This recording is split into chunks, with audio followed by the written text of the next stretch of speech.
అందరికీ నమస్కారం. ఇవాళ గురుజాడ వర్ధంతి కూడా. అయితే నాకు తెలిసి ఈ వివేక్ సొసైటీ వారి ఆధ్వర్యంలో జరుగుతున్నటువంటి కార్యక్రమంలో మాట్లాడిన వక్తల్లో బహుశా నేనే చిన్నవాడిని అనుకుంటాను. నాకు తెలిసినంత వరకు బహుశా అంటే సాహితీ ప్రసంగాలు చేయడానికి కాస్త వెంట్రుకలు తెల్లబడాలి, మనిషి సన్నబడాలి,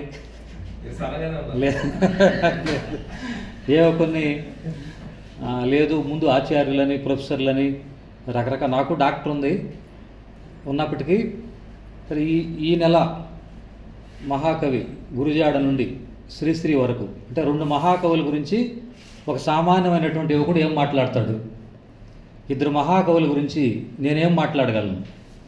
అయితే గురుజాడ నుంచి శ్రీశ్రీ వరకు మనం వచన కవిత అని పెట్టారు, మనకు దాని మీద తెలుగు వచన కవిత్వ సంపద అని పెట్టారు. అయినప్పటికీ గురుజాడ వచన కవిత్వం రాయలేదు. మరి గురుజాడని శ్రీశ్రీని కలపడంలో ఉద్దేశం ఏమై ఉంటుంది అని నేను ప్రశ్నించుకున్నప్పుడు వాస్తవానికి నాకు ఒక వారం ముందే ఈ అంశం మీద మీరు మాట్లాడాలని చెప్పారు. సరే, శ్రీశ్రీ గురించి గురుజాడ గురించి. గురుజాడ అప్పారావు 53 ఏళ్ళు బతికాడు, 1600 పేజీల పుటల సాహిత్యాన్ని సృష్టించాడు. ఈ 1600 పేజీల పుటల మీద దాదాపు 25,000 పేజీల విమర్శ వచ్చింది. ఇప్పటికీ గురుజాడ అప్పారావు అప్డేటెడ్. శ్రీశ్రీ అవుట్డేటెడ్ ఏమో కానీ గురుజాడ అప్పారావు ఈనాటికి కూడా అప్డేట్గానే ఉన్నాడు. ఎందుకనేది మనం ఈ గంటలో మీకు నేను తేల్చే ప్రయత్నం చేస్తాను. అంటే మనం వెనక నుంచి మాట్లాడదాం. వాస్తవానికి గురుజాడ నుంచి శ్రీశ్రీ అనుకున్నాం, కానీ శ్రీశ్రీ అప్డేట్గా ఉండాలి. కానీ గురుజాడ అప్పారావు ఎందుకు అప్డేట్ అయ్యాడు అనే ప్రశ్న మనం వేసుకున్నప్పుడు బ్రతికి సచ్చివ్ అనే మనకు గురుజాడ అప్పారావు గురించి ఒక మాట ఒకటి ఉంది. చనిపోయినా సరే బ్రతికి ప్రజల్లో ఉన్నవాడు ధన్యుడు అనేటువంటి మాట ఒకటి ఉంది మనం. సరే, అప్పటి వరకు మనకు 1910లో శ్రీశ్రీ పుట్టాడు. గురుజాడ అప్పారావు అప్పటికే కన్యాశుల్కం రాశాడు, ముత్యాల సరాలు ప్రారంభించాడు. అంటే గురుజాడ అప్పారావు ఉధృతంగా రాస్తున్న కాలంలో శ్రీశ్రీ 1915 నాటికి గురుజాడ అప్పారావు మరణించాడు, 10లో శ్రీశ్రీ పుట్టాడు. మరి వీళ్ళిద్దరికీ మనం ఒక రెండు మహాకవులు అనేటువంటి మాట ఒకటి తీసుకొచ్చి పెట్టాం. మహాకవి ఎవరు అవుతారంటే ఆ సాహిత్యంలో, ఆ కాలంలో, ఆ సమాజంలో ఎప్పుడైతే భాష అధఃపాతాళానికి వెళ్ళిపోతుందో, ఏ సమాజంలో అయితే సాహిత్యం దిగజారిపోతుందో, ఏ సమాజంలో అయితే ఒక భవిష్యత్తు ఇంకా అంధకారంలో కూరుకుపోతుందో అలాంటి సందర్భంలో వచ్చినటువంటి ఒక వ్యక్తి మహాకవి అవుతాడని చెప్పి శ్రీపాద సుబ్రహ్మణ్య శాస్త్రి ఒక మాట చెప్పాడు. అట్లాంటి సందర్భం ఎవరికి వచ్చిందంటే గురుజాడ అప్పారావు గారికి వచ్చింది. గురుజాడ అప్పారావు గారు ఆయన చేసినటువంటి సృష్టి, ఆయన పెట్టినటువంటి దృష్టి, ఆయన చేసినటువంటి కృషి మనం చెప్పుకున్నప్పుడు ముత్యాల సరాలతో ఆయన ఒక కొత్త నడకని, అంటే అప్పటి వరకు ఉన్నటువంటి పద్యాన్ని ధ్వంసం చేశాడు, పద్యాన్ని బద్దలు కొట్టాడు, పద్యాన్ని విరిచాడు. మొట్టమొదటిసారిగా పద్యం అనేది చైతన్యం కాదు, పద్యం ఒక జడ పదార్థం వాస్తవానికి. అంటే పద్యాన్ని ఆస్వాదించే వాళ్ళు ఉన్నారు, పద్యాన్ని అనుభూతి చెందే వాళ్ళు ఉన్నారు, పద్యాన్ని హృదయంలో పెట్టుకునే వాళ్ళు ఉన్నారు, పద్యం మత్తుగా ఉన్నవాళ్ళు ఉన్నారు, పద్యం ఎత్తుగా ఉన్నవాళ్ళు ఉన్నారు. అయినప్పటికీ అప్పటి వరకు ఉన్నటువంటి పద్యాన్ని ఒక ధ్వంసం చేయడం ద్వారా, ముత్యాల సరాలు అనేటువంటి ఒక ఛందస్సుని కొత్తగా తీసుకురావడం ద్వారా ఆయన ఒక విప్లవాత్మకమైనటువంటి అడుగుని ముందుకేసినట్టుగా ఉంది. అప్పటికి సమాజం ఎలా ఉందంటే ఘనస్థితిలో ఉంది, కరుడుగట్టిపోయిన పరిస్థితిలో ఉంది. అంటే దాదాపు సమాజంలో అప్పుడప్పుడే కొత్తగా మొదటి ప్రపంచ యుద్ధం అయిపోయిన తర్వాత ఆకలి ఉంది, కన్నీళ్లు ఉన్నాయి, బాధలు ఉన్నాయి, నిరుద్యోగం ఉంది, వ్యవసాయానికి సరైనటువంటి ఇది లేదు, పెట్టుబడిదారు సమాజం, భూస్వామ్య సమాజం, చుట్టుపక్కల భయంకరమైనటువంటి మూఢనమ్మకాలు. ఇలాంటి పరిస్థితుల్లో కవి ఏం చేస్తాడు? అందాల గురించి రాయడు, బంధాల గురించి రాయడు, అమ్మాయిల గురించి రాయడు, అమ్మాయిల అందాల గురించి రాయడు.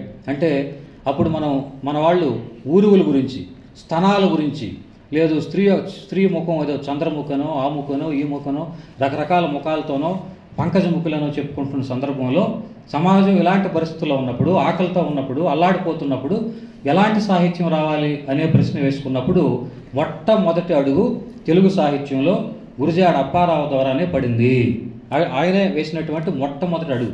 ఎప్పుడైతే అక్కడ ఆ మొదటి అడుగు పడిందో, అంటే పద్యాన్ని ధ్వంసం చేయడం మొదటి అడుగు. పద్యం వ్యతిరేక ప్రవాహంగా ఉంది, అప్పటికి పద్యం అవసరం లేదు, పద్యం పరిస్థితి దాదాపు అయిపోయింది. మనం పద్యానికి శబ్ద ప్రధానమని, పద్యంలో ఛందస్సు ప్రధానమని, పద్యానికి అలంకారాలు దగ్గరిచ్చేసి రకరకాల పెద్ద పెద్ద పద్యాలంటే అంతకు ముందు సమాజంలో వెనక చూపు ఉన్న పద్యాన్ని ఎప్పుడైతే ఈయన వెనకడికి వేశాడో అప్పుడు ఒక కొత్త దృష్టి అనేది మొదలైంది. ఆ సందర్భంలో గురజాడ అప్పారావు మొదలైనటువంటి సందర్భానికి ఆయన మనకు ఇప్పటికీ గురజాడ అప్పారావు అంటే మనం ఏం చెప్తాం? దేశమును ప్రేమించమన్నా, మంచి అన్నది పెంచమన్నా. అంటే గురజాడ అప్పారావు చేసినటువంటి పెద్ద పని ఏంటంటే దేవుడి స్థానంలో మనిషిని తీసుకొచ్చాడు, మతం స్థానంలో జ్ఞానాన్ని తీసుకొచ్చాడు, ప్రేమ స్థానంలో అంటే అన్యోన్య దాంపత్యాన్ని, ప్రేమనిచ్చినా ప్రేమ వచ్చును అన్నాడు. మనకు కాసులు అనేటువంటి గేయం ఒకటి ఉంటుంది, ప్రేమనిచ్చినా ప్రేమ వచ్చును. మీరు బాగా ఆలోచిస్తే, అంటే మీరు కొంటికాయతనం అనుకోకపోతే మీరు మిర్చి అనే సినిమా చూసుంటారు. అందులో ప్రభాస్ చేత ఒక డైలాగ్ చెప్పించారు. ఏం డైలాగ్ అంటే, ప్రేమిస్తే పోయేదేమీ లేదు డ్యూట్, మహా అయితే తిరిగి ప్రేమిస్తారని గురజాడ అప్పారావు చెప్పిన మాట. ప్రేమనిచ్చినా ప్రేమ వచ్చును అనేటువంటి మాట ఇది గురజాడ అప్పారావు మాటే. దాన్ని కాస్త ఏం చేశారు, కాస్త మోడర్నైజ్ చేసి, మోడిఫై చేసి దర్శకుడు ఆ మాటను రాసుకున్నాడు. ఆ కాసులు గేయం కానివ్వండి, పూర్ణం అనేటువంటి గేయం కానివ్వండి, కన్యక అనేటువంటి గేయం, ఇవన్నీ అప్పటికి ఏమైనాయంటే ఒక కొత్త దృష్టిని.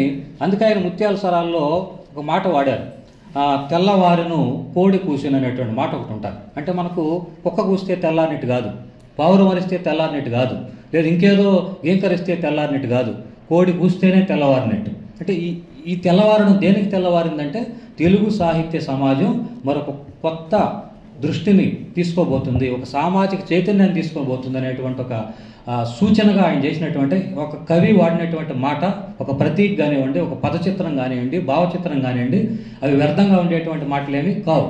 అలా ప్రారంభమైనప్పుడు అప్పారావు గారు ముత్యాల సరాలతో ప్రారంభించినటువంటి అది కాసులు, డామన్, పీటీఎస్, ఆ తర్వాత ఇందాక మనం చెప్పుకున్నట్టుగా పూర్ణమ్మ, కన్యక. అంటే ఆయన కవిత్వంగా రాసినట్టు చాలా తక్కువ. అయితే ఆయన ఏం చేశాడంటే వస్తుతహా చేసినటువంటి ప్రయత్నం, ఒక సామాజికతని, వ్యక్తి చైతన్యాన్ని, సామాజిక చైతన్యాన్ని తెలుగు సాహిత్యానికి అందించినటువంటి మొట్టమొదటి కవి గురజాడ అప్పారావు. అందుకే శ్రీశ్రీ గురజాడను కవి కాదు అన్న వెధవాయుని నేను మనిషిగా చూడను అన్నాడు. గురజాడను కవి కాదు అని చెప్పినటువంటి వెధవాయుని నేను అసలు మనిషిగానే చూడను అనేటువంటి మాటను వాడాడు. మనకిప్పుడు దేశమును ప్రేమించమన్నటువంటి గేయాన్ని పరిశీలిస్తే మీరు ఆ దేశమును ప్రేమించమన్న గేయాన్ని అసలు నాకు తెలిసి పార్లమెంట్లో బడ్జెట్ ప్రవేశపెట్టే ముందు, అసెంబ్లీలో బడ్జెట్ ప్రవేశపెట్టే ముందు ఒకసారి ఆర్థిక శాఖ మంత్రికి ఆ గేయాన్ని ఇవ్వాలి. ఒకసారి చదువుకోండి ఆయన 4 సార్లు దీన్ని. ఆయన అప్పట్లోనే దాదాపు 1915 అంటే 1910-11 ప్రాంతాల్లోనే చాలా దార్శనికత్వం, కవులకి ఒక దార్శనిక దృక్పథం ఉంటుందన్న సంగతి మనకు తెలుసు. అంత దార్శనిక దృక్పథంతో దేశం ఎలా ఉండాలో, ప్రపంచం ఎలా ఉండాలో దేశభక్తి గేయం ద్వారా ఆయన చెప్పాడు. మనం తిండి కలిగితే కండగలదు అన్న మాట ఉంది. దాన్ని ఏమన్నా ఇప్పుడు మనం 6 ప్యాకులు, 7 ప్యాకులు, 12 ప్యాకులు లాంటి మాట ఆయన చెప్పిన మాట అది. తిండి కలిగితే కండగలదు అనేటువంటి మాట. ఇటువంటివన్నీ అంటే మనకు ఒక మహాకవి చేసేటువంటి ప్రయత్నం ఎలా ఉంటాయంటే, మనం ఇందాక అనుకున్నట్టు ఒక సామాజిక చైతన్యం తీసుకొచ్చి అప్పటి వరకు ఉన్నటువంటి ఒక దృష్టిని గురజాడ అప్పారావు గారు మార్చారు. అయితే ఇక్కడే మనకు ఒక పొరపాటు, అప్పటి వరకు ఉన్నటువంటి ఫ్యూడల్ సమాజంలో భాష కానివ్వండి, భావం కానివ్వండి, సాహిత్యం కానివ్వండి, మతం పేరు మీద, దేవుడి పేరు మీద విపరీతంగా అంటే పరలోకమనో, పైలోకమనో, మోక్షమనో, సాక్ష్యమనో అనుకుంటున్న దశలో సాహిత్యాన్ని మట్టి, సాహిత్యాన్ని మహిళ, సాహిత్యాన్ని మనిషి, సాహిత్యాన్ని మతం వైపు మరలించినటువంటి వ్యక్తి గురజాడ అప్పారావు. 4 మాల్ని మట్టి, మనిషి, మతం, మట్టిని, మనిషిని, మతాన్ని, మహిళని అంటే దేవుడి స్థానంలో మనిషిని కూర్చోబెట్టడం, దైవభక్తి స్థానంలో దేశభక్తిని కూర్చోబెట్టడం, ఇది గురజాడ చేసినటువంటి పని. అయితే ఆయన అలా ఆ పని చేసినప్పుడు చెదల చీకటి కథల బారిన ఇంకో దగ్గర వాడతాడు. చెదల చీకటి కథల బారిన అనేటువంటి మాట ఒకటి ఉంది. అంటే చీకటి తొలగిపోతుంది, వెలుగు రాబోతోంది అనేటువంటి సూచన ఆయన చేసినప్పుడు. ఇంకొకటి మనం ఇక్కడ గురజాడ కథల గురించి కానీ, గురజాడ కన్యాశుల్కం గురించి కానీ మనం ఏమి మాట్లాడుకోం. ఎప్పుడైతే ఆయన పద్యాన్ని ధ్వంసం చేశాడో, పద్యాన్ని బద్దలు కొట్టాడో, ముత్యాల సరాలైనటువంటి ఛందస్సు ఎప్పుడైతే తెచ్చాడో అప్పటి నుంచి ఒక దృష్టి మారిపోయింది. అప్పటి వరకు సాహిత్యంలో మతం అంటే మాల అనేటువంటి మాట ఆయన వాడాడు, కులాన్ని సూచించేటువంటి పదాన్ని వాడాడు. తర్వాత దైవభక్తికి సంబంధించి వ్యతిరేకతని, హేతువాదాన్ని, మూఢనమ్మకాలని, వీటినన్నింటినీ తీసుకొచ్చి అక్కడ ఆయన సబ్స్టిట్యూట్ చేసేటువంటి ప్రయత్నం చేశాడు. చేసిన తర్వాత ఏం జరిగి ఉండాలంటే, గురజాడ అప్పారావు ఈ గేయాలు రాసిన తర్వాత ఆయన చనిపోయిన వెంటనే వాస్తవానికి మనకు తెలుగు సాహిత్యంలో అభ్యుదయ కవిత్వ ఉద్యమం వచ్చి ఉండాలి, కానీ రాలేదు. ఏం జరిగింది అక్కడంటే, గురజాడ అప్పారావు పిచ్చి సిద్ధం చేసిపోతే మనోళ్ళు బ్యాట్లు ఎత్తుకుని ఇష్ట ప్రకారం ఆడేశారు. ఆయన ఒక పిచ్చి సిద్ధం చేశాడు, ఒక సమాజాన్ని సిద్ధం చేశాడు, ఒక వేదికను సిద్ధం చేశాడు. ఆయన ఇలా మనం వెళ్ళాలి, ఈ సామాజికతను తీసుకోవాలి, సామాజిక చైతన్యాన్ని మనం చూపించాలి, ఇదిగో ఇలాంటి చూపు, ఎక్కడో తోక చుక్కను పెట్టుకొని తోక చుక్క మనం భూమికి బొందు అనే మాట ఆయన వాడతాడు, ముత్యాల స్వరాల్లో వాడాడు ఆ మాట. అంటే మొట్టమొదటిసారిగా ఒక తెలుగు కవి పర్సానిఫికేషన్ అనేటువంటి టెక్నిక్ అన్నమాట కవిత్వంలో. పర్సానిఫికేషన్ అనేటువంటి టెక్నిక్ని గురజాడ అప్పారావు వాడారు. తర్వాత తాటితోపులు చెవుకి పాట వినండి అనేటువంటి మాట వాడతాడు. చాలా అద్భుతమైనటువంటి ప్రతీకలు. నారాయణ రెడ్డి చెప్తూ ఆయన వర్డ్స్వర్త్ నుంచో లేదంటే ఫలానా ఆయన నుంచో ఆయన బహుశా స్ఫూర్తి పొంది ఉంటాడని చెప్పాడు, కానీ తర్వాత దాన్ని చాలామంది ఖండించారు కూడా. సరే, ఇలాంటి పరిస్థితుల్లో ఆయన అభ్యుదయ కవిత్వం వెంటనే వచ్చేయాలి, కానీ మనోళ్ళు 30 ఏళ్ళ పాటు దాన్ని ఏం చేశారంటే వెనక్కి లాగారు, మళ్ళీ వెనక్కి వెళ్ళిపోయారు. మనోళ్ళు మళ్ళీ ఏం చేశారు, భావ కవిత్వ ఉద్యమం పేరుతో విశ్వనాథ సత్యనారాయణ ఒక మాట చెప్పాడు, ఒక అవిస్పష్ట వాంఛాంకురము అంతర్నిగూఢ తాపము ఒక కావ్యములో ఓదబడినచో దాన్ని భావకవిత్వం అంటారు, అర్థంబగాని ఏవో భావగీతములు అన్నాడు కృష్ణశాస్త్రి. ఆయన భావకవిత్వానికి మేస్త్రి అనే సంగతి మీకు వేరే చెప్పక్కర్లేదు. సరే, వీళ్ళు ఆయన సిద్ధం చేసుకునేటువంటి దాన్ని ధ్వంసం చేసేసి, ముఖ్యంగా మనకు రాయప్రోలు సుబ్బారావు గారు ఆయన రమ్యాలోకం, మాధురి దర్శనం, లలిత, అనుమతి, పర్మిట్టు, హెర్మిట్టు లాంటి కావ్యాల ద్వారా, అంటే ఇంగ్లీష్ సాహిత్యము, ఆంగ్లేయ సాహిత్యము, పాశ్చాత్య సాహిత్యం మనకు 2 కళనిచ్చింది. ఒకటి ఏంటంటే వస్తుతః సామాజికతని వాస్తవికతని చూడమన్నది, ఇంకోటి రొమాంటిసిజం కాల్పానికతను చూడమనింది. గురజాడ అప్పారావు సామాజికతను పట్టుకున్నాడు, వాస్తవికతను పట్టుకున్నాడు, వాస్తవిక సమాచారాన్ని పట్టుకున్నాడు. కానీ కృష్ణశాస్త్రి, మన రాయప్రోలు సుబ్బారావు, వేదుల సత్యనారాయణ శాస్త్రి వీళ్ళంతా ఏం చేశారంటే కాల్పానికతను పట్టుకున్నారు. పక్షినయ్యద, వృక్షమయ్యద, మేఘమయ్యద, అలరునయ్యద, పూబోడినయ్యద, వార్ధి భంగమయ్యదని చెప్తూ ఎవరు అనుకుంటారు ఏమి నేను తీవ్ర లోకైకపతిని, నాకు ఉగాదులు లేవు, నాకు ఉషస్సులు లేవు, దిగిరాను భూమి నుండి కిందకని చెప్పి కృష్ణశాస్త్రి బ్రహ్మాండంగా ఆయన భావగీతాలు రాసేసుకున్నాడు. భావగీతాల్లో ఊర్వశిని పెట్టుకున్నాడు, నండూరు సుబ్బారావు ఎంకిని పెట్టుకున్నాడు, అడవి బాపరాజేమో శశికళను పెట్టుకున్నాడు. అంటే ఇలా వాళ్ళు ఎవరో తెలియదు, ఊహాప్రేయసులు. ఇక్కడ లోకంలో మనుషులు చచ్చిపోతుంటే, ఇక్కడ రైతులు చచ్చిపోతుంటే, ఇక్కడ ఆకలుంటే, ఇక్కడ కన్నీళ్లుంటే నువ్వేం చేసావు, ఊహాప్రేయసులను పెట్టుకొని రాసుకున్నావు. అంటే ఒక 1910 తర్వాత తెలుగు సాహిత్యం అభ్యుదయం వైపు వెళ్లాల్సిన పరిస్థితిని మన వాళ్ళు ఏం చేశారంటే వెనక్కలాగి మళ్ళీ 30 ఏళ్ళు తీసి అవతల పారేశారు, ఒక అడ్డుకట్ట వేశారు, ఒక ఆనకట్ట వేశారు. ఇందులో భావకవిత్వం ఏం చేసిందంటే వ్యక్తి స్వేచ్ఛనిచ్చి, సరే భావకవిత్వానికి ప్రబంధ కవిత్వానికి పోలికలు ఉంటాయి. ప్రబంధ కవిత్వంలో స్త్రీకి కేవలం శరీరం ఉంటుంది, ప్రబంధ కవిత్వంలో స్త్రీకి కేవలం అంగాలే ఉంటాయి. ప్రబంధ కవిత్వంలో స్త్రీకి మనసు ఉండదు, హృదయం ఉండదు, బుద్ధి ఉండదు. ఆ విధంగా మన అంటే ప్రబంధాల్లోనే వర్ణనలు ప్రధానంగా ఉంటాయి. భావకవిత్వం ఏం చేసిందంటే భావకవిత్వం చేసిన మేలు మొట్టమొదటిసారిగా మనిషికి హృదయం ఉందని చెప్పింది, స్త్రీకి కూడా హృదయం ఉందని చెప్పింది. అది ఆ ఒక్క పని మాత్రం భావకవిత్వం చేసింది. అక్కడ ఈ 30 ఏళ్ల పాటు దేవులపల్లి కృష్ణశాస్త్రి ఆయన దిగిరాను భూకని ఆఖరికి మళ్ళీ ఏం చేశాడు, ఆయన 45-50 ప్రాంతాల నాటికి ఆయన కూడా కిందకి దిగిరావాల్సి వచ్చింది. పీడింపబడేవాళ్ళు, పీడించేవాళ్ళు ఉన్నటువంటి సమాజంలో చివరికి సామాన్య మానవుడే మగుడుదారు అవుతాడు, ఈ సమాజం పురోగమించాలనేటువంటి ఒక మాటని మళ్ళీ దేవులపల్లి కృష్ణశాస్త్రి పాడాల్సి వచ్చింది. అంటే భావకవులందరూ ఏం చేశారంటే నా పాటను నేను పాడుకుంటాను, వింటే విను లేకుంటే చావన్నారు. అంటే వ్యక్తిగత స్వేచ్ఛకి సాహిత్యాన్ని పురాణానికి సామూహికంగా శ్రోతలు ఉంటారు, పురాణానికి సామూహికమైనటువంటి శ్రోతలు ఉంటారు. అయితే భావకవిత్వానికి కవే శ్రోత, కవే పాఠకుడు, విన్నవాడు వాడు కర్మవాడు ఇంకోడు చావాల్సింది. అలాంటి పరిస్థితి భావకవిత్వాన్ని తీసుకొచ్చి గురజాడ అప్పారావు వేసినటువంటి బాటని, వెడల్పు చేయాల్సినటువంటి బాటని సంకుచితంగా చేసినటువంటి కవులు భావకవులు. లేదంటే మనకు అప్పుడే అభ్యుదయ కవిత్వోద్యమం వచ్చి ఉండాలా, వెంటనే విప్లవ కవిత్వోద్యమం కూడా వచ్చి ఉండాల్సింది. దీన్ని వాళ్ళు ఆపే ప్రయత్నం చేసిన తర్వాత మనకు సరే మన భావ కవుల మీద తిరుగుబాటుతో కొంతమంది కవులు కవిత్వం రాశారు. మీకు దాదాపు అంతా కూడా ఇక్కడ పెద్దవాళ్ళు ఉన్నారు, తెలుగు సాహిత్యానికి సంబంధించి అంశాలు మీకు తెలుసు. ఎవరు భావ కవిత్వం మీద తిరుగుబాటు బావుట ప్రకటించారు అని చూస్తే అందులో మొదటి వరుసలో సిస్లా ఉమామహేశ్వరరావు, నవమి చిలుక, నవమి ధనువు, తర్వాత నవమి ధనువు అనేటువంటి విష్ణు ధనువు, నవమి చిలుక అనేటువంటి 2 పుస్తకాల్లో అటు వెన్నెల ఇటు వెన్నెల, చటు వెన్నెల, నడినెత్తి వెన్నెల, పైన వెన్నెల, కింద వెన్నెల అని చెప్పేది అటు ఇటు వాక్యాలను మార్చేసి ఇది నూతన కవిత్వం, బహునూతన కవిత్వం, ప్రహ్లాద కవిత్వం, ఇది దీపాన్ని వెలిగించే కవిత్వం, పామరుడు నడిపించే కవిత్వం అని చెప్పి ఆయన పాటికి ఆయన కొన్ని ప్రకటనలు చేసుకున్నాడు. సిస్లా ఉమామహేశ్వరం సిపాయి కథలను కూడా రాశాడు. సరే, ఎంత చేసినప్పటికీ ఏది నవి కవిత్వం అవుద్ది, ఏది ఆధునికత కవిత్వానికి లేదా ఆధునికతకు ప్రామాణికత ఏది అని తీసుకున్నప్పుడు కేవలం నువ్వు ఒక ప్రయోగం చేసి వదిలిపెట్టేస్తే అది ఆధునికత కాదు. ఆ ప్రయోగాన్ని ఏం చేయాలని కొంతమంది దాన్ని ముందుకు తీసుకోవాల్సినటువంటి అవసరం ఉంటుంది. ఎవరు దాన్ని ముందుకు తీసుకునేటువంటి ప్రయత్నం చేయలేదు.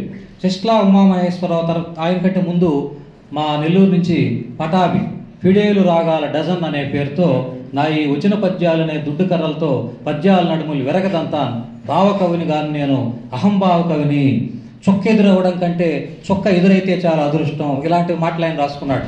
శాసనసభ కాదు, అది ఆసన సభ, ఇలాంటి మాటలు. శాసనసభ కాదు, ఆసన సభ, చొక్క ఎదురు కావడం కంటే కూడా చొక్క ఎదురైతే చాలా మంచిది అనుకుంటాను అన్నాడు ఆయన. ఇలాంటి మాటలు. ఓ భోగం చానా, నువ్వు వేస్ట్ బాస్కెట్ అలాంటి మాటలు కానివ్వండి.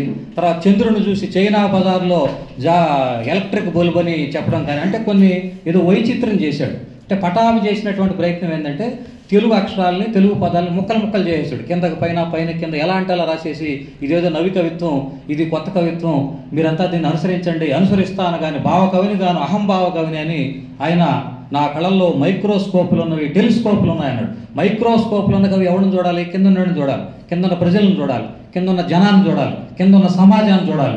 అట్టడుగున పడుతున్నటువంటి ప్రజల కథలను కనిపెట్టాలి. నీ మైక్రోస్కోపులు ఏమైనాయి, ఈ టెలిస్కోపులు ఏమైనాయి అంటే పటాభి వచ్చి ఇప్పుడేం సమాధానం చెప్పలేడు.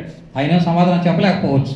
అయినా ఏదేమైనప్పటికీ సాహిత్యంలో నువ్వు ఏదైనా మాట్లాడితే దానికి ఏముంటాయి? సాక్ష్యాలు ఉంటాయి, రుజువులు ఉంటాయి. తర్వాత దాన్ని ఎవరో ఒకరు ఏం చేస్తారు? ఖండిస్తారు. ఖండించడమో లేదా దాన్ని నిందించడమో లేదా దాన్ని కొనసాగించడమో చేస్తారు.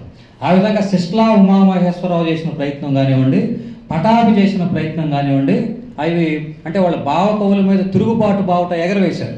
తిరుగుబాటు బావుట ఎగరవేసినంత మాత్రాన వాళ్ళు ఏమి కవులే కానీ మహాకవులు కాలేకపోయారు. వాళ్ళు తర్వాత ఎవరిని అనుసరించలేకపోయారు. ఆ తర్వాత వచ్చినటువంటి శ్రీరంగం నారాయణ బాబు, ఆయన రుద్రజ్యోతి లలనాప్రియుండ విప్లవ ఋషుని విద్రోహిని అంటూ ఆయన రుద్రజ్యోతి అనేటువంటి పేరుతో ఒక కవితా సంపుటిని దాదాపు 30 ఏళ్ల పాటు రాశాడు. ఆయన దురదృష్టం ఏంటంటే, ఆయన అదృష్టమో దురదృష్టమో మనకు తెలియదు.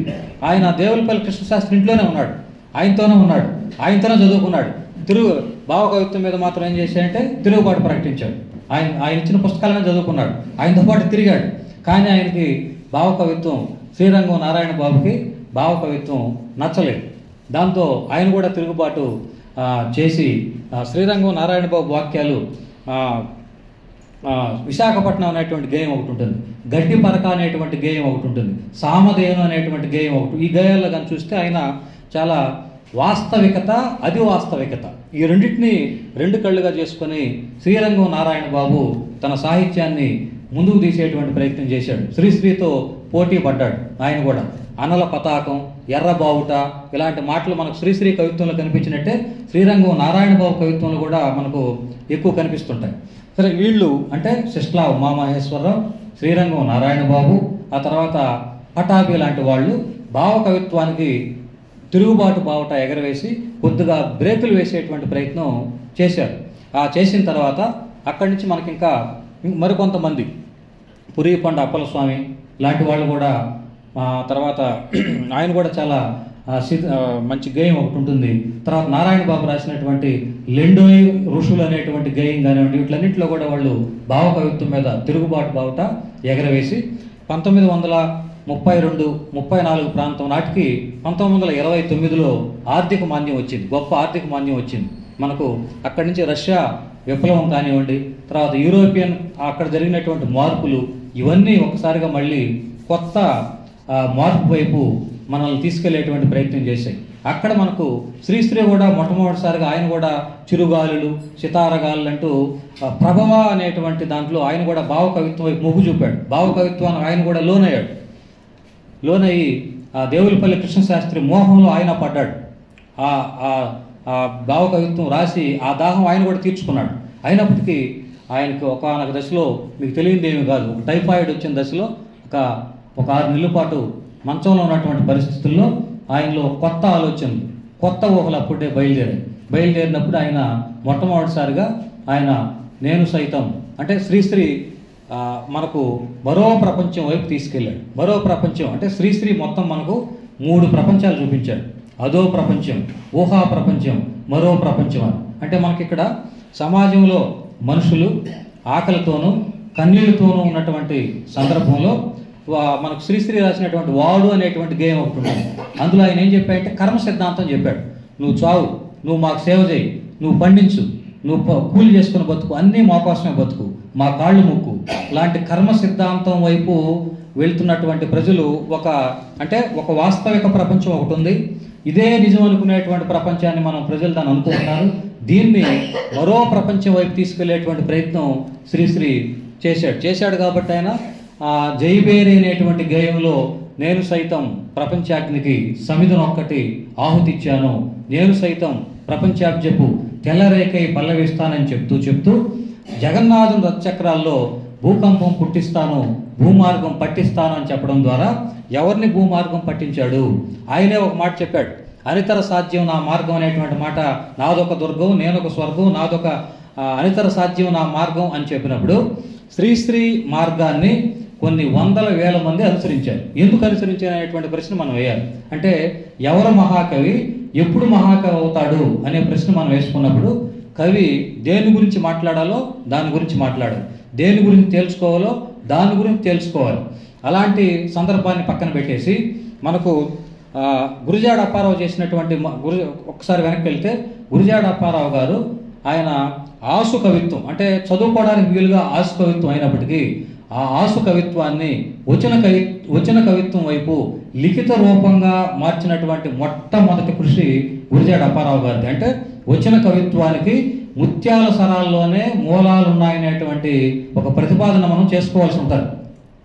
అందులోనే మనకు ఉన్నాయి మాత్రా ఛందస్సుల ద్వారా. దాన్ని శ్రీశ్రీ అనేక సార్లు నాకు గురజాడ అభిమాన కవి, తెక్కన అభిమాన కవి, లేదు ఫలానా వేమన అభిమాన కవి అని చెప్పాను. అంటే మనం ఏమనుకున్నామంటే తెలుగు సాహిత్యంలో 2 సార్లు గొప్ప ప్రయత్నాలు జరిగాయి. ఒకటి 11వ శతాబ్దంలో అంటే నన్నయ్య వచ్చి తెలుగు భాషను ఏదో సంస్కరించి ఒక ప్రయత్నం చేశాడు. మళ్ళీ గురజాడ అప్పారావు వచ్చేంత వరకు మరి అలాంటి ప్రయత్నం చేసిన వ్యక్తులు లేరు. ఆ గురజాడ అప్పారావు ఇచ్చినటువంటి సామాజికతను, వాస్తవికతను శ్రీశ్రీ మాత్రా ఛందస్సుల ద్వారా ఒక తీవ్ర స్థాయికి తీసుకెళ్ళాడు. గురజాడ అప్పారావు ఒక పిరమిడ్ నిర్మించినప్పుడు మనం పిరమిడ్ నిర్మించామనుకోండి, ఒక విశాలమైనటువంటి కింద పిరమిడ్కి విశాలంగా ఉంటుంది, ఆ వైశాల్యం ఉంటుంది. దాన్ని చాలా చురుగ్గా పదునుగా తీసుకెళ్ళినటువంటి కవి శ్రీశ్రీ. అంటే శ్రీశ్రీకి కావాల్సినటువంటి వైశాల్యాన్ని, శ్రీశ్రీకి కావాల్సినటువంటి వెడల్పుని, ఆ పిరమిడ్ని ముందుగా నిర్మించిపోయినటువంటి మహాకవి గురజాడ అప్పారావు. దాన్ని ఎవరు అందుకోలేదు, గురజాడ వారసులు ఎవరు అందుకోలేదు.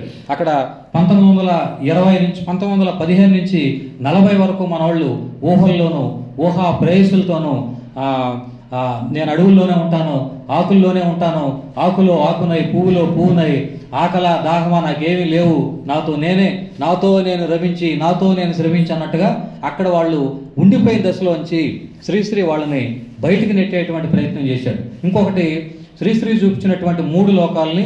సరే, శ్రీశ్రీ పద్యాలు చాలా పదాలకు మనకు అర్థాలు తెలియదు. పరిష్కృతులు, బహిష్కృతులు, వ్యతాశ్రయులు, చాలా పదాలు ఉంటాయి మనకు.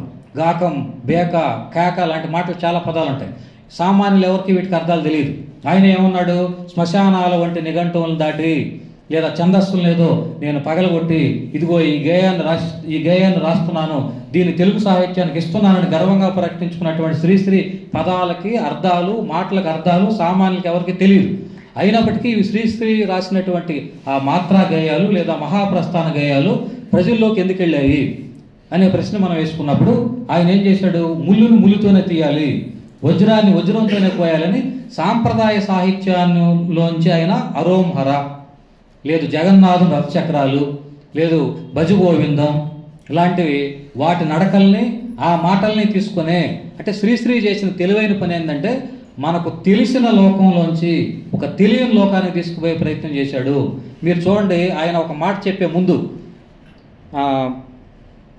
ప్రభు ఎక్కిన పల్లకి కాదు, అది మోసిన బోయిలు ఎవరు? ప్రభువు మనకు తెలుసు, బోయిలు మనకు తెలియదు. అంటే తెలిసిన దాని నుంచి తెలియని దానికి. తాజ్మహల్ నిర్మాణానికి రాళ్ళెత్తిన కూలీలు ఎవరు? తాజ్మహల్ కట్టింది ఎవరో మనకు తెలుసు, కూలీల సంగతి మనకు ఇప్పుడు ఆలోచించమంటున్నాడు. అంటే ఇలాంటివి తెలిసిన దాని నుంచి తెలియని దానికి తీసుకుపోవడం ద్వారా ఆయన ఒక సరికొత్త నిర్మాణాన్ని తీసుకొచ్చేటువంటి ప్రయత్నం చేశాడు. లేదంటే మనకు ఇంకా చాలా వెనక్కే ఆగిపోవాల్సిన పరిస్థితిని సాంప్రదాయ ప్రతీకులు, పురాణ ప్రతీకులను నోట్లో పెట్టుకున్నాడు ఆయన. నోట్లో పెట్టుకుని మనం కానీ ఆయన మనం సాహిత్యం పుస్తకాలు మాత్రం గూట్లోనే పెట్టుకుంటాం, నోట్లో పెట్టుకోం. ఆయన పురాణ ప్రతీకల్ని నోట్లో పెట్టుకొని యముడిని కానివ్వండి, తర్వాత ధనంజయ త్రాచుల వలె, రేచుల వలె, ప్రతి మాట కూడా సాంప్రదాయ సాహిత్యంలో తీసుకున్నటువంటి మాటని సామాన్య ప్రజలకు తెలియని మాటలు కూడా ప్రజలకు వెళ్ళిపోయాయి. ఎందుకు వెళ్ళిపోయాయంటే ఆయన తీసుకున్నటువంటి ఒక నడక, ఆ లయ, తూగు, మాత్రా ఛందస్సులు మనల్ని అంతా మంత్రముగ్ధులను చేసేటువంటి ప్రయత్నం చేశాయి. అయితే మనం ఇంతకు ముందుగా అనుకున్నట్టుగానే గురుజాడ చేసినటువంటి విశాలమైన బాటని శ్రీశ్రీ అంత విశాలంగా ఏమి దాన్ని చేసుకోపోలేదు. ఏం చేశాడు ఆయన? కేవలం దేని మీద మాట్లాడాడంటే ఆర్థిక అసమానతల మీద మాట్లాడాడు, పీడితుల మీద మాట్లాడాడు, తాడితుల మీద మాట్లాడాడు, కర్షకుల మీద మాట్లాడాడు, కార్మికుల మీద మాట్లాడాడు, సమ్మెగట్టిన కూలీల మీద మాట్లాడాడు, సమ్మెగట్టిన కూలీల భార్యల మీద మాట్లాడాడు.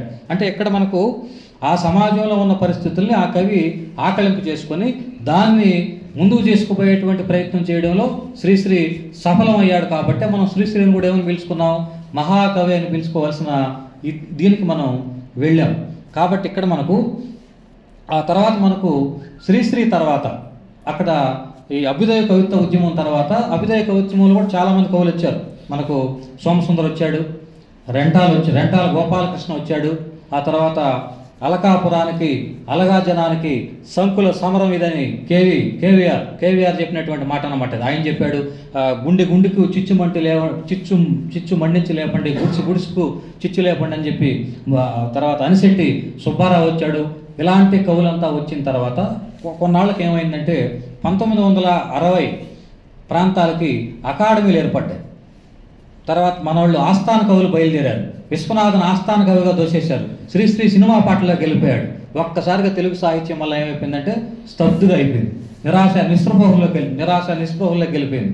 అప్పుడు బయలుదేరినటువంటి కవితా ఉద్యమం దిగంబర కవితా ఉద్యమం బయలుదేరింది. నన్నయ్యని, నరేంద్రుడు బొందలోనే నిద్రపోనివ్వండి, పండితవర్య రికార్డులా నోరు త్రిప్పకు, అన్న నల్లమంతిని నిద్రపోయావు, నన్ను ఎక్కనివ్వండి బోను అంటూ ఒక 6 మంది కవులు, మాది వచన కవిత్వం కాదు, షాక్ ట్రీట్మెంట్ లాంటి కవిత్వం, మేము దిక్కులు అంటాము, ఇది వచన కవిత్వం కాదని చెప్తూ ఆ దిగంబర కవులు చేసినటువంటి నిర్మాణం అక్కడికి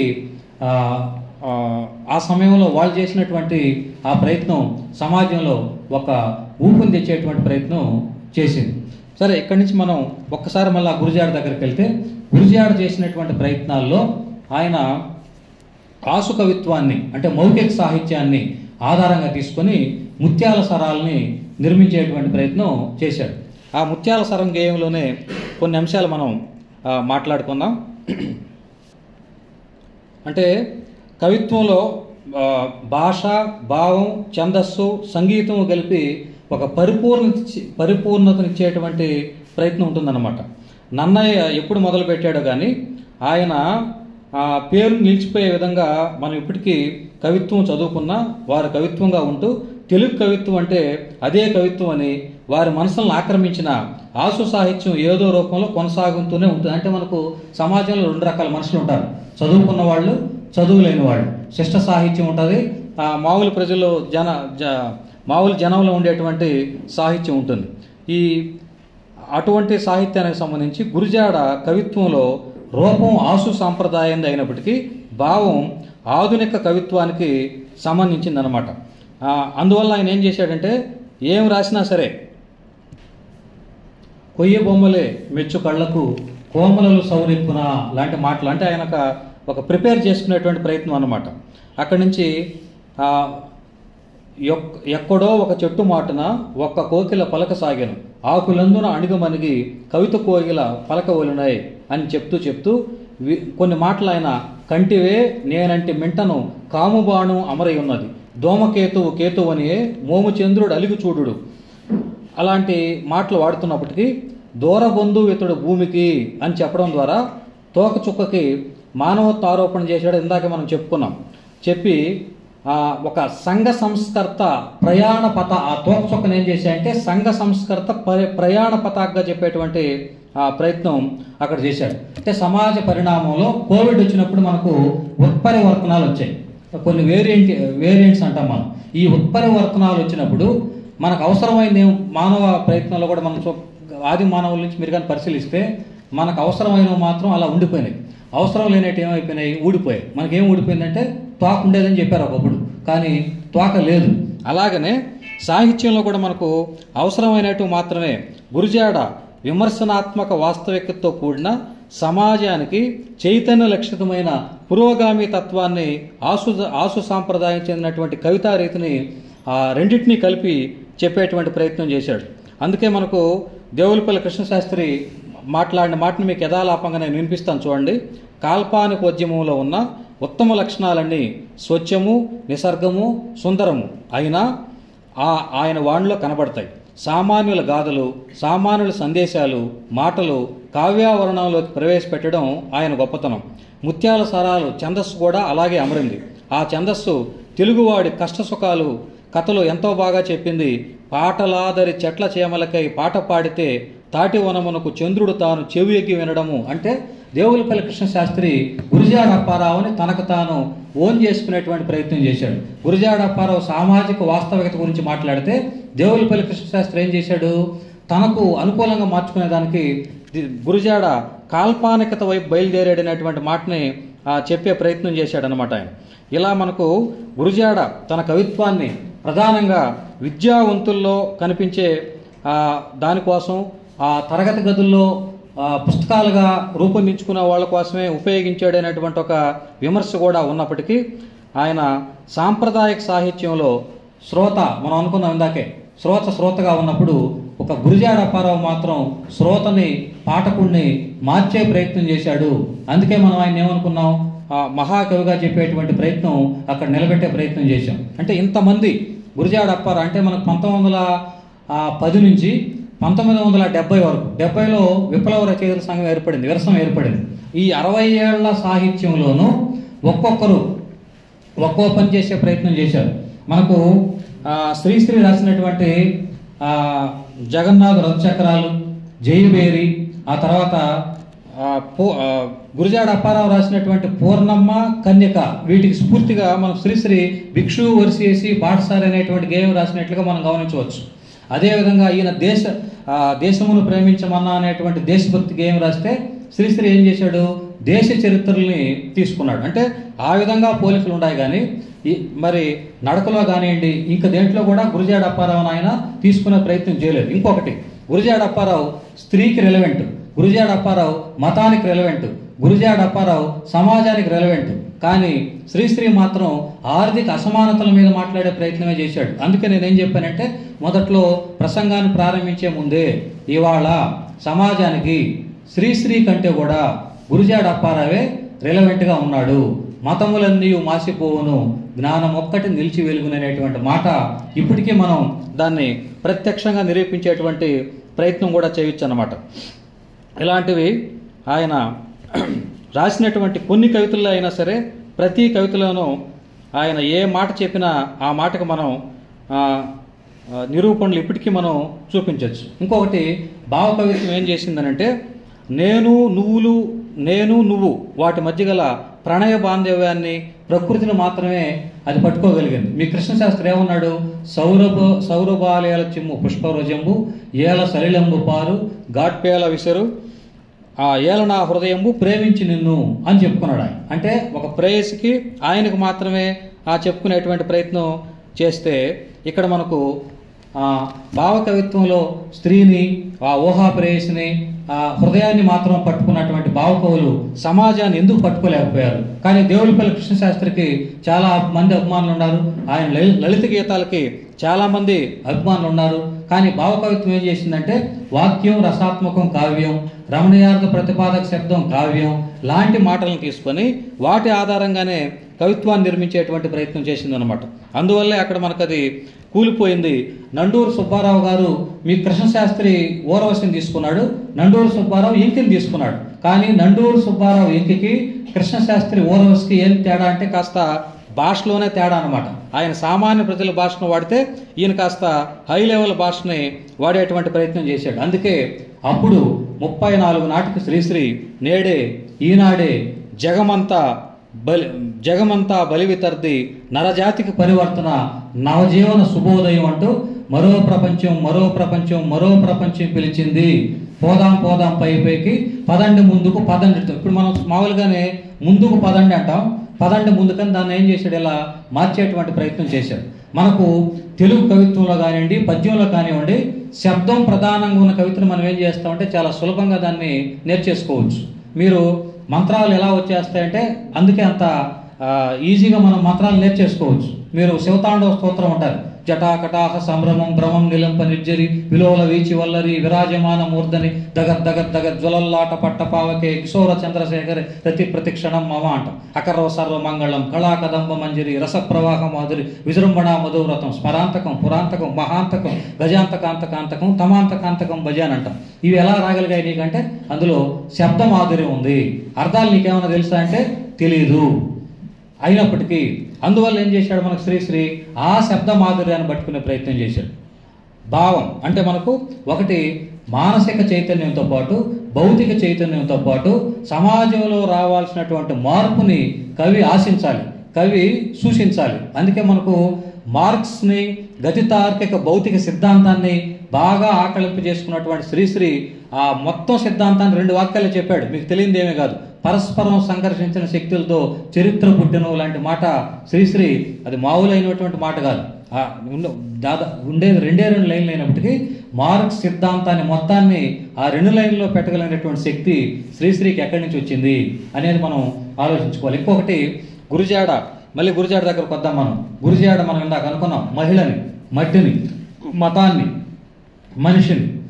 అంటే అప్పటి వరకు మనం ఏదో దేవుడని లేదు దేవతలు అని చెప్పి ఇలా వెళ్ళిపోతున్నటువంటి దశలో, అంటే మనకు సాంప్రదాయ సాహిత్యం ఏం మాట్లాడుతుంది, ఆత్మల గురించి, పరమాత్మల గురించి, దేవుళ్ళ గురించి, దేవతల గురించి, యుద్ధాల గురించి, పాపాల గురించి, పుణ్యాల గురించి మాట్లాడుతుంది.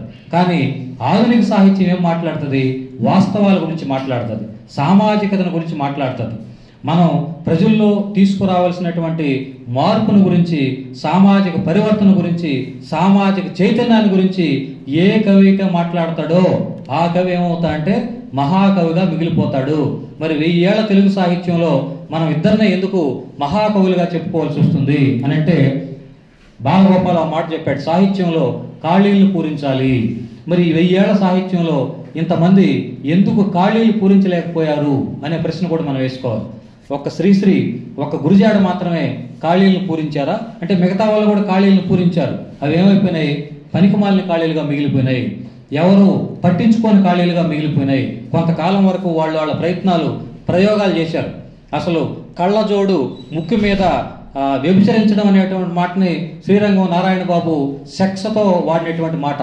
పటాభి అసలు పురుషాంగాన్ని అరటిపండుతో పోలికి చెప్పినటువంటి మాట. అంటే ఒక అధివాస్తవికత, ఫ్రాయిడ్ మానసిక శృంగారాత్మకటువంటి భావనల్ని కవిత్వంలో పెట్టేస్తే ఏదో చేసేస్తాం, ఏదో అయిపోద్ది అనుకున్నారు. కానీ అవన్నీ కూడా ఏమైపోయినాయంటే భగ్నం అయిపోయినాయి. కాబట్టి మనకు శ్రీశ్రీ 34 నుంచి ఆ తర్వాత ఈ శతాబ్దం నాదే అన్నాడు, తెలుగు సాహిత్యాన్ని నేనే నడిపా అన్నాడు. శ్రీరంగం నారాయణ బాబు కవిత్వాన్ని నాగస్వరం ఊదుడు ఒకే శబ్దంలాగా ఉంటుంది, ఆయన అంతకుమించి ఏమీ రాయలేకపోయాడని చెప్పి శ్రీశ్రీ గట్టిగా చెప్పేటువంటి ప్రయత్నం కూడా చేశాడు.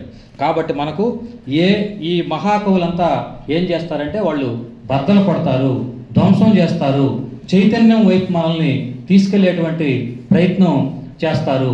మన శ్రీశ్రీ మొట్టమొదటిసారిగా ప్రతిజ్ఞా కవిత ఉంటుంది. ప్రతిజ్ఞలో పొలాలనన్ని హలాల దున్ని ఇలాతలంలో హేమం పెండగా జగానికంతా సౌఖ్యం నిండగా విరామెరుగు పరిశ్రమించే బలం దరిత్రిక బలికావించే కర్షక వీరులు కాయవ నిండా ధర్మజలానికి ఖరీదు గట్టే షరాబులేడై నరాల బిగువ కరాల సత్తో వరాల వర్షం కురవాలని గనిలో వనిలో కార్ఖానాలో పరిప్లవిస్తూ ఇందాక నేను చెప్పినటువంటి శివతాండవ స్తోత్రం లాగే మనకు శబ్దం వినిపిస్తుంది.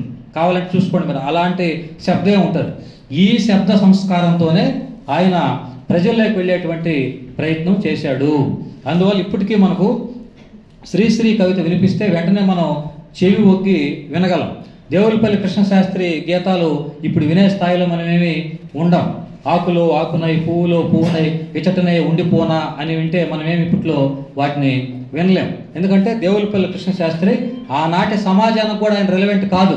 అయినప్పటికీ మన వాళ్ళు ఏం చేశారు, దాన్ని అంటే యాక్సెప్ట్ చేశారు. అంటే అప్పటికి ఓహో ఇదే సాహిత్యమేమో, ఇదే గేయమేమో, ఇదే పాట ఏమో, సాహిత్యం సాహిత్య ప్రయోజనం ఇదేనేమో అనేటువంటి ఒక భ్రమలో ఉండిపోతే ఆ భ్రమలను బద్దలు కొట్టడం, ఒక చైతన్యం వైపు తీసుకెళ్లేటువంటి ప్రయత్నం చేయడంలో శ్రీశ్రీ మనకు గురుజాడ తర్వాత గురుజాడ వేసినటువంటి బాటని విశాలం చేసుకుంటూ, వెడల్పు చేసుకుంటూ 1,00,000 నక్షత్రాల పాటల్ని, కోటి జలపాతాల పాటల్ని తన గేయంలో పెట్టి ఉరితీయబడ్డ శిరస్సు చెప్పినటువంటి రహస్యాన్ని వినిపించేటువంటి ప్రయత్నం చేశాడు.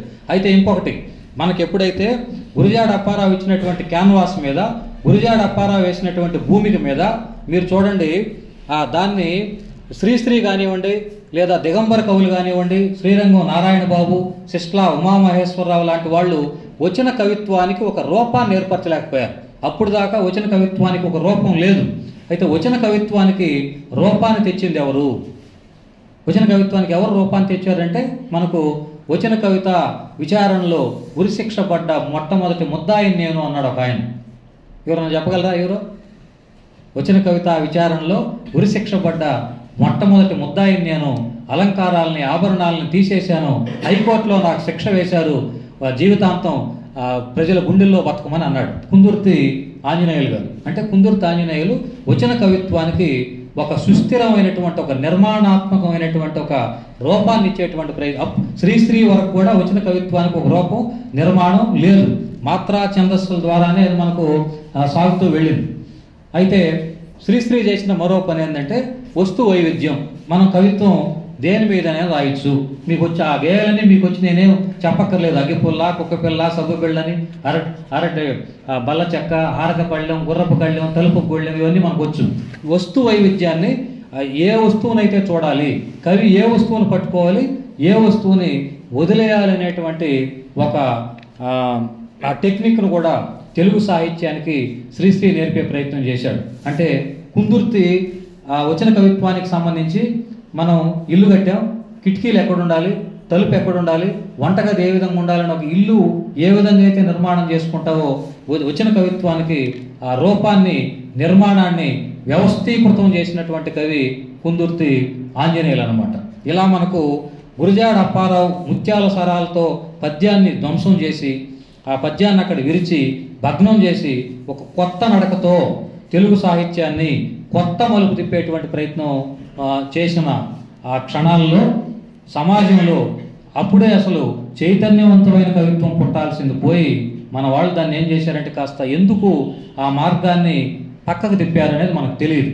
అసలు దిగంబర కవులు రాకపోతే, దిగంబర కవిత్వం రాకపోతే విప్లవ కవులకు అంత పునాదులు దొరికేవి కావనేటువంటి ప్రతిపాదన ఒకటి నేను ధైర్యంగా చేయగలను. దిగంబర కవిత్వం ఎప్పుడైతే దిగంబర కవులు సమాజాన్ని నగ్నంగా చూపించేటువంటి ప్రయత్నం చేశారో అప్పుడు కాస్త విప్లవ కవులకు కూడా ఆ భూమిక, ఆ ఆధారం, ఆ వేదిక అనేటివి ఖచ్చితంగా దొరికాయని చెప్పడంలో మాత్రం మనమేమి వెనకాడక్కర్లేదు. కాబట్టి ఇక్కడ నేను మహాకవి గురుజాడ నుంచి మహాకవి శ్రీశ్రీ వరకు అని మాట్లాడదాం అనుకున్నప్పుడు మనం గతంలో చెప్పని ప్రతిపాదనలు కొన్ని చెప్పాలి.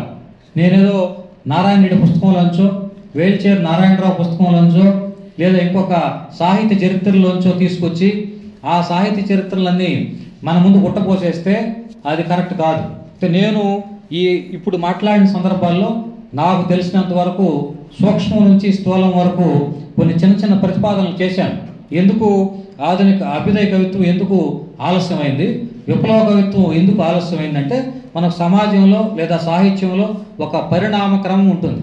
ఎప్పుడైతే గురుజాడ మనకు ఆ పాయలు నేర్పరిచాడో, గురుజాడ ముత్యాల సరాల తర్వాత ఆ పాయలు నేర్పరచకపోతే ఇవాళ దళిత ఉద్యమం లేదు, మైనారిటీ ఉద్యమం రాదు, స్త్రీవాద ఉద్యమం రాదు. అస్తిత్వ ఉద్యమాలన్నిటికీ గురుజాడ వేసినటువంటి వేదికే ఆధారం. ఈ అన్ని ఉద్యమాలకి ఆయన చూపినటువంటి వేదికే ఆధారం అన్నమాట. ఈ మాటలు మీరు ఏ పుస్తకాలను చదువుకోండి. ఇవి మాకు అంటే నా వయసుకు నేను ఆలోచించుకొని కొన్ని మాటల్ని నిర్ధారించుకొని కొన్ని నిర్ధారణల్ని కొన్ని ప్రతిపాదనల్ని ఎలాంటి మొహమాటాలు లేకుండా మీ ముందుంచేటువంటి ప్రయత్నం నేను చేస్తున్నాను. అంటే మనకు ఇవన్నీ అంటే తెలుగు సాహిత్యాన్ని మరొక్కసారి పునర్మూల్యించుకోవాల్సినటువంటి అవసరం ఉంది, మరోసారి మూల్యాంకనం చేసుకోవాల్సినటువంటి అవసరం ఉంది. ఎవరో ఒక ఆయన ఒక కవిత్వం రాస్తాడు, ఒక ఆయన సమీక్ష రాస్తాడు, మరో ఆయన విమర్శ రాస్తాడు, అక్కడితో ఆపేస్తే అదేమీ సరిపోదు. దీన్ని మళ్ళీ మళ్ళీ తిరగవలసినటువంటి అవసరం కూడా ఉంది. కాబట్టే మనకి ఇవాళ గురజాడ వర్ధంతి ఎప్పుడో ఆయన 1862లోనే ఎప్పుడో పుడితే ఇప్పటికే మనం గురజాడ గురించి ఎందుకు మాట్లాడుకోవాలనుకుంటున్నాం, ఎందుకు మనం గురజాడను గుర్తుకు చేసుకుంటున్నాం అని అంటే ఇప్పుడు కూడా మనకు నేను మొదట్లో చెప్పినట్టుగానే శ్రీశ్రీ అవుట్డేట్ అయిపోయాడు. శ్రీశ్రీ ఆర్థిక అసమానతల గురించి మాట్లాడాడు. అయినప్పటికీ ఇప్పుడు ఆర్థిక అసమానతలు ఉండొచ్చు, కానీ గురజాడ చూసినంత సూక్ష్మంగా ఏ కవి కూడా ఇప్పటికీ సమాజాన్ని చూడటం లేదు. ఇప్పటికీ మనకు మూఢనమ్మకాలు బ్రహ్మాండంగా ఉన్నాయి. మీరు చూడండి, అంటే కార్తీక దీపాలు పెట్టడం తక్కువ అని నేను అన్నాను. కార్తీక దీపం పెట్టకూడదని నేనేం చెప్పను. మీరు మా చిన్నప్పుడు పెట్టిన కార్తీక దీపాలకి ఇప్పుడు పెడుతున్న కార్తీక దీపాలకి మీరు లెక్కలేసుకోండి ఎన్ని కోట్ల దీపాలు పెరిగాయో మీకు అర్థం అవుతుంది. అంటే దీపాలు పెరిగాయంటే మన వాళ్ళు అర్థం పాపాలు పెరిగాయి వాస్తవానికి. అంటే దీపం పెట్టడం లేదు, దీపం పెడితే పాపం పోద్ది అనేటువంటి మాట కాదు కానివ్వండి. మరి గురజాడ లాంటి వాళ్ళు అదే మూఢనమ్మకాల మీద, అస్తవ్యస్త సమాజం మీద, అస్పృత్య సమాజాల మీద ఆయన కొన్ని అవి చేసినప్పుడు ఇంకా అవన్నీ ఎందుకు కొనసాగుతున్నాయి? ఇవాళ మతం లేదా, ఇవాళ కులం లేదా, మతంలన్నీ మాసిపోయినాయా అంటే ఆ మాట ఎప్పటికీ అప్డేటే. ఆ మాట మతములన్నీ మాసిపోనంటే మతాలేం మాసిపోవు, మన వాళ్ళకి బ్రహ్మాండంగా మతాలు ఉంటాయి. మీరు కావాలంటే పరిశీలన చేసుకోండి, నేను చెప్తాను. ఇప్పుడు నా పేరు అక్కడ వేశారు, డాక్టర్ శంకర్ గోపాల్ అని పేరు వేశారు. ఆ పేరు చూసిన చాలామంది ఇతను బ్రాహ్మణుడా లేకుంటే బీసీయా, ఎస్సీయా, ఎస్టీయా లాంటి ప్రశ్నలు కూడా ఖచ్చితంగా వచ్చే ఉంటాయి. ఒకవేళ అవి రాకపోతే అప్పుడు గురజాడ అవుట్డేటెడ్ అవుతాడు. అప్పటి వరకు గురజాడ అవుట్డేటెడ్ ఏం కాదు. మీరు కావాలని చూసుకోవచ్చు. అంటే మూఢనమ్మకాలు కానివ్వండి, హేతువాద దృక్పథం కానివ్వండి. అందువల్ల మనకు ఆయన ఎందుకు మహాకవి అయ్యాడంటే ఎందుకో మహాకవి అయ్యాడు. ఓ ఏళ్ళ సాహిత్యంలో ఇంకొక పరిశీలన కూడా నేను చేస్తున్నాను. ఇవన్నీ సొంత పరిశీలనలు. నన్న ఏం చెప్పాడు మహాభారతం చెప్తూ, ప్రసన్న కథా కవితార్థ యుక్తి, నానా రుచిరార్థ సూక్తి, అక్షర రమ్యత నా మహాభారతంలో ఉన్నాయని చెప్పాడు. ఇవి నాకు చూస్తే ఆయన మహాభారతంలో కంటే మహాప్రస్థానంలో ఇవి చాలా మహాప్రస్థానం శ్రీశ్రీ వీటిని అనుసరించాడు. నన్నయ్య మారక కవిత్వం రాశాడు, శ్రీశ్రీ వీటిని ఎలా అనుసరించాడు? మీరు మహాభారతం నిండా చూసుకోండి, మహాప్రస్థానం నిండా చూసుకోండి, కావాల్సిన సూక్తులు వస్తాయి. నేను సైతం సూక్తి, ప్రపంచం ఒక పద్మవ్యూహం, కవిత్వం ఒక తీరణదాహం సూక్తి. మీరు ప్రతి మాటని కూడా ఒక సూక్తిగా మనం చెప్పొచ్చు. అంటే శ్రీశ్రీలు ఏముంది, నానా రుచిరార్థ అదే సూక్తి నినాదాలు. అది నినాదమేం కాదు, స్టేట్మెంట్ ఏం కాదు. అప్పటికి చాలా రెలవెంట్, అప్పటికి చాలా గొప్ప వాక్యం ఉంది. ఆ తర్వాత అక్షర రమ్యత అంటే ఆయన గురించి మనం ఏమి గంటలు ఇవన్నీ అక్షర రమ్యతకి సంబంధించినటువంటి వ్యవహారాలు. అక్షర రమ్యత ఉంది. నానా రుచిరార్థ సూక్తి ఎక్కడుంది అని అంటే మీరు దేశ చరిత్రలు చూసుకోండి. ఆయన ఏం చెప్తాడు, నైలు నది నాగరికతలో సామాన్యుని జీవనం ఎట్టిది అంటే అదొక కథ, బ్రహ్మాండంగా దానికి కథ చెప్పచ్చు. మనం తాజ్మహల్ నిర్మాణానికి రాళ్ళెత్తిన కూలీలు ఎవరంటే ఆ కథ చెప్పచ్చు. తర్వాత మానవకత వికాసం పెట్టిదంటే ఒక కథ చెప్పచ్చు. అంటే ఇది ఊరికే నేను సరదాగా చేసినటువంటి పరిశీలన. అంటే నన్నయ్యలో ఉన్నటువంటి ఆ 3 గుణాలు మనం శ్రీశ్రీలో కూడా చూపించవచ్చు. అంటే సమీక్షకుడు కానీ విమర్శకుడు తెలుసుకుంటే ఏమైనా చేస్తారు. సరే, ఏది ఏమైనప్పటికీ వాళ్ళు వేసిన మార్గాల్ని మనం ఇంకా ఇప్పటికీ ఈ క్షణం నుంచి అయినా సరే గురజాడలో వేసినటువంటి మార్గాన్ని తెలుగు సాహిత్యం ఇంకా వెడల్పు చేసుకోవాల్సిన అవసరం ఉంది, ఇంకా వైశాల్యం చేసుకోవాల్సినటువంటి అవసరం ఉంది.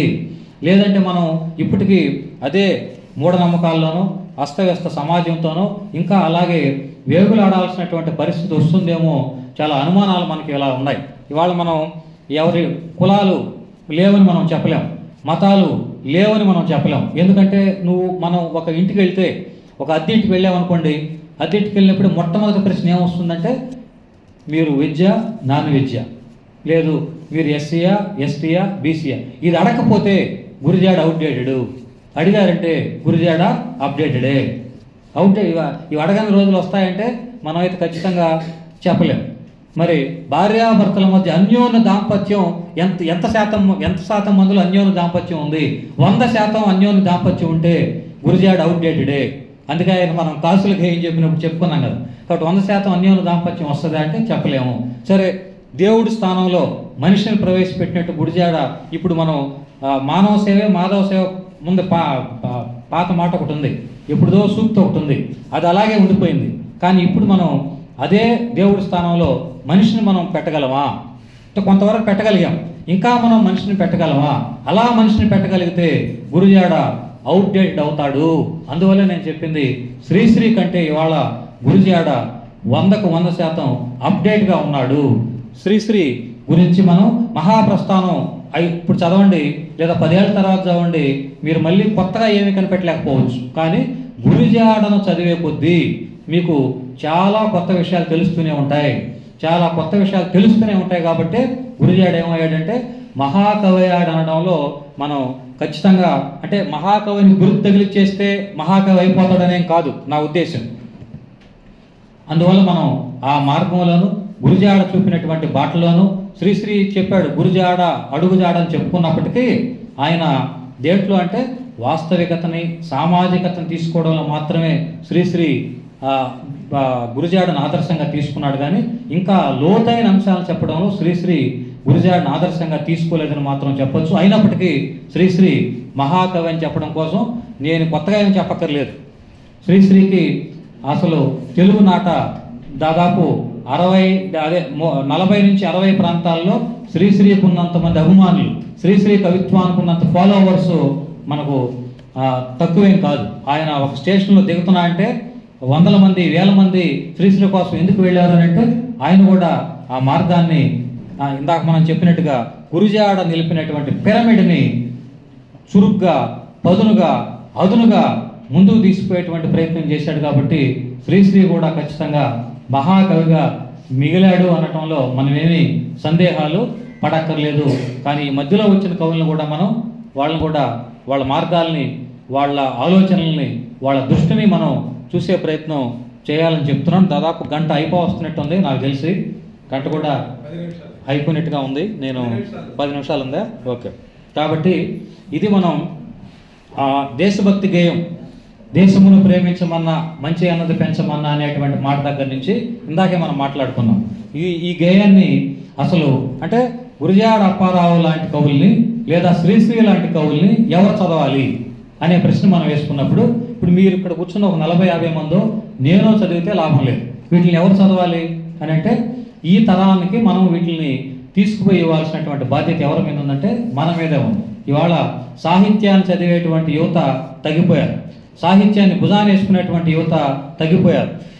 లేదు ఇంకా మనం వీటిల్ని ఎక్కడ చదివిస్తే బాగుంటుంది అని అంటే నన్ను అడిగితే గురుజాడ కవితల్ని, శ్రీశ్రీ కవితల్ని పార్లమెంట్లోనో అసెంబ్లీలోనో లేదా ప్రమాణ స్వీకారం చేసే ముందు రాజకీయ నాయకులకి ఇచ్చి 4-5 సార్లు వాటిని చదవమంటే వాళ్ళ ఆలోచనలు ఏమైనా మార్పులు ఇస్తే అంతకంటే మనం అదృష్టవంతులు ఏమి అంతకంటే గొప్ప అదృష్టమే ఉండదు. కానీ వాళ్ళు చదువుతారంటే మనం ఏమి వాటిని చెప్పలేం. కాబట్టి గురుజాడ రిలవెన్స్ని, శ్రీశ్రీ రిలవెన్స్ని తెలుగు సాహిత్యం ఇంకా మనం ముందుకు తీసుకువెళ్ళాలంటే అది తర్వాత తరాల మీద పెట్టాల్సినటువంటి బాధ్యత మన మీదే ఉంది. దాన్ని మనం అంటే దేశభక్తి గేయాన్ని 10 సార్లు చూడకుండా రాయడం కాదు, దేశభక్తి గేయాన్ని చూడకుండా చెప్పించడం కాదు.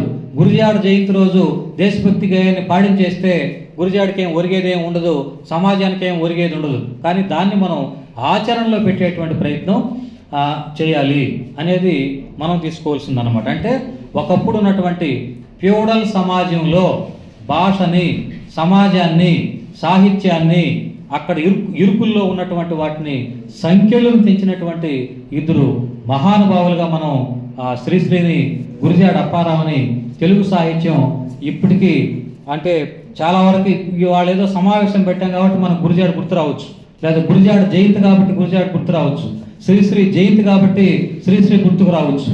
కానీ వీళ్ళు ఎప్పుడు గుర్తుకు రావాలి అంటే మనకు ఈ తరానికి ఈ 16 నుంచి 30 సంవత్సరాల లోపు ఉన్నటువంటి ప్రతి యువతకి శ్రీశ్రీ గురించి లేదా గురుజాడ రచనల గురించి మనం తెలుసుకుంటే తప్ప మనమేమి సాహిత్యాన్ని కాపాడేటువంటి ప్రయత్నం చేయలేమని చెప్తూ ఇంకా మనం చెప్పచ్చు. కానీ పూర్ణమ్మ గేయం అనుకోండి, పూర్ణమ్మ గేయం కానివ్వండి, కన్యకా గేయం కానివ్వండి, ఇవి గురజాడ అప్పారావు ముత్యాల సరాల ఛందస్సులో రాశాడు.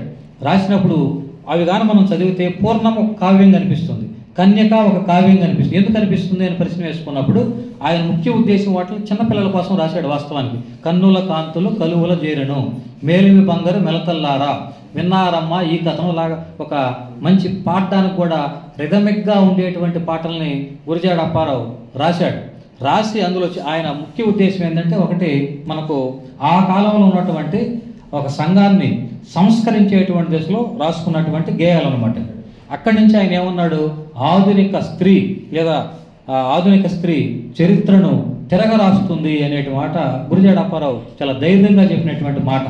ఆ మాట ఖచ్చితంగా అంటే మహాకవి చెప్పిన మాట కాబట్టి ఖచ్చితంగా ఏముంది, వాటికి కావాల్సిన సాక్ష్యాలు ఉన్నాయి, కావాల్సినటువంటి రుజువులు కూడా మన దగ్గర ఉన్నాయి. కాబట్టి ఎన్ని కవిత్వ ఉద్యమాలు వచ్చినా అవి ఒకదాని తర్వాత ఒకటి, ఒక పరిణామం తర్వాత ఒకటి, సాంప్రదాయ సాహిత్యం తర్వాత మీరు చూడండి, విశ్వనాథ్ కూడా ఆఖరికి భావ కవిత్వం మోజులో పడ్డాడు. గిరికుమారుని ప్రేమ గీతాలు రాశాడు, కిన్నెర సాని పాటలు రాశాడు విశ్వనాథ్. ఆ తర్వాత ఏమో వేదుల సత్యనారాయణ శాస్త్రి రాశాడు. అంటే ఎవరో ఒకరు ప్రారంభిస్తారు, ఆ మోహంలో పడతారు, దాన్ని ముందుకు తీసుకెళ్ళే ప్రయత్నం చేస్తారు. కానీ కొంతకాలానికి ఏమైపోతుందంటే అది ఆగిపోతుంది. కానీ మహాకవులు చేసినటువంటి ఊహలు, మహాకవులు చేసినటువంటి ఆలోచనలు, మహాకవులు చూపినటువంటి దారి అది ఎన్నాళ్ళైనా ఎలా ఉంటుందంటే అలాగే ఉండిపోద్ది. మార్గదర్శనం చేస్తుందని చెప్పడంలో గురజాడ శ్రీశ్రీలు ఇప్పటికీ మనకు 2 శిఖరాలుగా తెలుగు సాహిత్యంలో నిలబడి ఉన్నారు. ఇంత మొత్తం మీద గురజాడ అప్పారావు రాసిన కవితలు ఎన్ని ఉంటాయంటే, నాకు తెలిసి నీలగిరి పాటలను రాశాడు ఊటీ మీద. అవేం కవితలు కాదు, నీలగిరి పాటలు లాంటి కవితలు కాదు. ఆయన పూర్ణమ్మ, కన్యక, కాసులు, ఆ తర్వాత మనం రాసినటువంటి దేశభక్తి గేయం, ఇవి 4ని ప్రమాణంగా తీసుకుంటే ఆయన ఒక్కొక్క గేయాన్ని మనం ఒక్కొక్క స్ఫూర్తివంతంగా ముందుకు తీసుకెళ్ళేటువంటి ప్రయత్నం కూడా చేయొచ్చు అన్నమాట.